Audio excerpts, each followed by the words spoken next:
to identify and select potential vendor or supplier? Very Inky generic question. Pinky Ponky.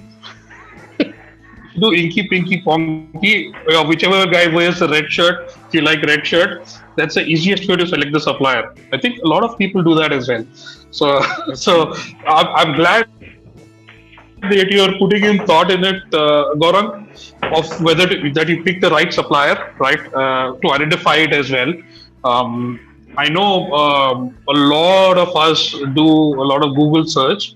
या चाचा का या ताया का लड़के का पहचान वाला supplier that you would go with, right? Or someone that your relative, someone that you have reference of, you go with, or you straight go with the end user, saying that he's saying, I like this supplier. I brought my cables from him the last time. I want to buy from him itself. So there's little to no thought put around this, but I'm glad that you are putting thought and are asking this question.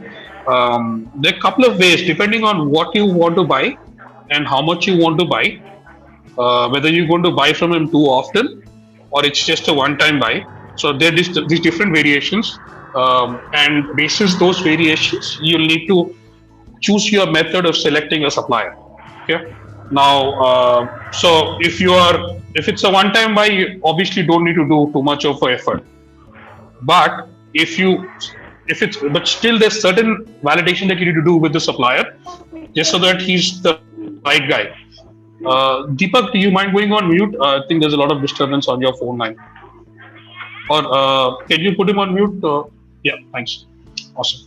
So I was talking about basic, simple supply who you would buy from for the first time, but still you don't want that guy to do something stupid that could put your company in a lawsuit.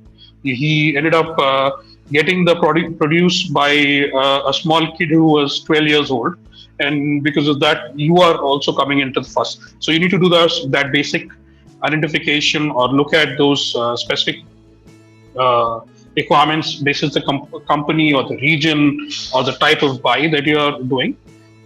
If there's somebody who's the guy in the middle, you don't ask him too many questions, but still you want to be sure that he is doing whatever he's supposed to do in terms of from the product or the service. So there are few standard questions that you could ask from a company financial standpoint. You can do identifying. You can do other checks. Every company has their own recipe, but there's at least I've seen companies that ask close to 600 questions to onboard a supplier. There are companies which only ask 9 questions: name, telephone number, address, and all this. So there's a huge gap here. Now the other piece is the source for identifying a supplier or discovering a supplier. We have a tool go in and identify the right supplier.